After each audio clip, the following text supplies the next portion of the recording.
Mənim üçün dua eləyənlər yadıma düşdü. Yadımdadır ki, mən məbəddə idim, dərs verirdim və çox özümü pis edirdim və gücüm çatmadı dərs verməyə və mən gəldim, uzandım ki, yatım biraz, çox yorğunuyum. Bədən öz işini görür və bu dəmdə qeyri-adi bir vəh gördüm. Gördüm ki, inan, göydən elə bir ki, bu qadınların şalı olar, belə şal deyəndə ipəkdən belə örtükləri olar. O başladı göydən düşməyə, mən də belə baxırdım və düşdü mənim üstümə. Düşəndə mən özümü qeyri-adi hiss elədim. Bütün ağrım bir an içində keçdi.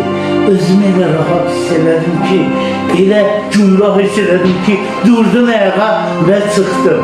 Bilirsiniz nə gördüm çıxanda?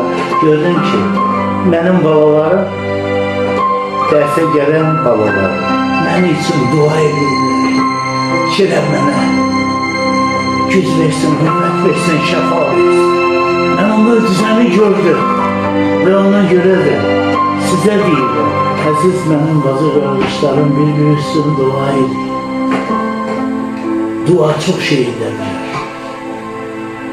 Bəzən olur, biz özümüz üçün Rəbbin qapısını döyürük. Uzun illərə ala bilmirik onu, istədiyimizi və yaxud cavab gəlmir. Və biz başlayırıq düşünməyə, yəqin buna görə, ona görə, bu işimə görə və yaxud nəyəsə görə Allah mənə cavab vermir. Yox, heç bir ata-ana balası nə olur olsun, onun əməlinə görə və yaxud nəyinəsə görə ona xeyirxahlığını itirə, Allah itirməyib. Sadəcə olaraq Allah bilir və istəyi budur ki, tək özümüzsün yox.